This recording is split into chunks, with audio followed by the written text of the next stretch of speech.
Super 6 పేరుతో ప్రజలను నమ్మించి అధికారంలోకి వచ్చిన తర్వాత వాటిని విస్మరించి జనాన్ని నమ్మించి మోసం చేసి నేటికి ఏడాది కాలం పూర్తయింది. ఈ ఏడాది కాలంలో కూటమి ప్రభుత్వంలో ప్రచార ఆర్భాటాలు తప్ప ప్రజలకు ఇచ్చిన హామీలను నెరవేర్చడంలో కానీ మహిళా రక్షణ కానీ బాలికల రక్షణలో విషయంలో పూర్తిగా ఈ ప్రభుత్వం వైఫల్యం చెందింది. ఇటీవల జరుగుతున్న సంఘటనలే దీనికి నిదర్శనం.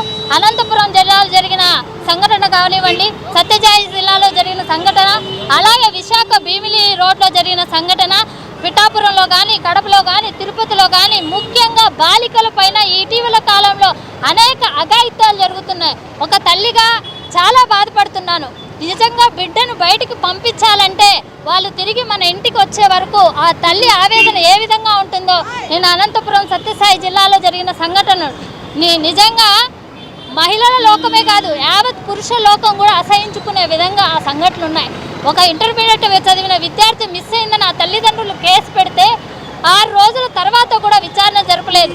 అదే నిన్న కొమ్మినేని గారిని అరెస్ట్ చేయడంలో మాత్రం హుటాహుటిని హైదరాబాద్కి వెళ్ళి కొమ్మినేని గారిని అరెస్ట్ చేయడం అంటే ప్రశ్నించే గొంతుకుల్ని అరెస్ట్ చేయడంలో ఉన్న ఇంట్రెస్ట్ మహిళా రక్షణ కల్పించడంలో వైఫల్యం చెందింది.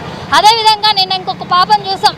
సో 9వ తరగతి చదువుతున్న బాలిక 6 నెలలుగా 14 మంది కలిసి ఆ పిల్లపైన అత్యాచారం. తండ్రి లేడు, తల్లి మానసిక పరిస్థితిలో ఉంది. అలాంటి ఒక బాలిక పైన ఇలాంటి అఘాయిత్యాలకు పాల్పడుతున్నారంటే ఈ ప్రభుత్వం వైఫల్యం ఏంటో పూర్తిగా తెలుస్తూ ఉంది. మహిళల రక్షణకి బాలికలను రక్షించడంలో ప్రభుత్వం పూర్తిగా వైఫల్యం చెందింది. ఏదైతే గతంలో జగన్మోహన్ రెడ్డి గారి ప్రభుత్వంలో మహిళా రక్షణ కోసం ఒక దిశ చట్టాన్ని తెచ్చారు. ఆ చట్టం ద్వారా ఎంతోమంది మహిళలకు ఈరోజు రక్షణ కల్పించబడింది. కానీ ఈ ప్రభుత్వం పూర్తిగా ఎవరైతే ప్రశ్నిస్తున్నారో వాళ్ళని అరెస్ట్ చేసి చూపించిన శ్రద్ధ మహిళా రక్షణలో మాత్రం చూపించడం లేదని ఖచ్చితంగా ప్రతి ఒక్క తల్లి ఆవేదన.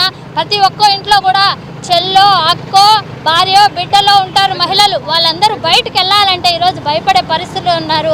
కూటమి ప్రభుత్వం పూర్తిగా వైఫల్యం చెందిందని దీని మీద ప్రత్యేక దృష్టి పెట్టాలని చెప్పాను.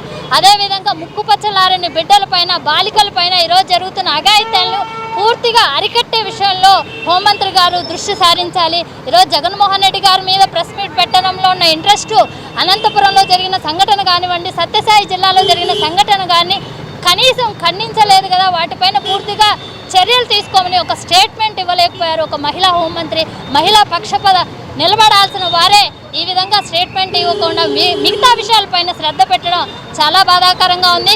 ఖచ్చితంగా రాబోయే రోజుల్లో వైఎస్ఆర్ కాంగ్రెస్ పార్టీ ప్రజల తరపున అండగా నిలబడుతుంది. ప్రజా సమస్యలకి గొంతుకై ప్రశ్నిస్తున్నది. ఈ సందర్భంగా రాష్ట్రంలో ఎక్కడ చూసినా దౌర్జన్యాలు. మరెన్నో వీడియోల కోసం మా ఛానల్ ని సబ్స్క్రైబ్ చేసుకుని పక్కనే ఉన్న ప్రభుత్వం ఏర్పడిన రోజు నుండి రాష్ట్రంలో అత్యాచారాలు, హత్యలు మరియు వేధింపులు, కుటుంబాలపై దాడులు పెరిగిపోయాయి. ఇలాంటి ఇకనైనా ప్రభుత్వం నుండి చర్యలు పునరావృతం కాకుండా శాంతి భద్రతలు కాపాడాలని కోరుకుంటున్నాను.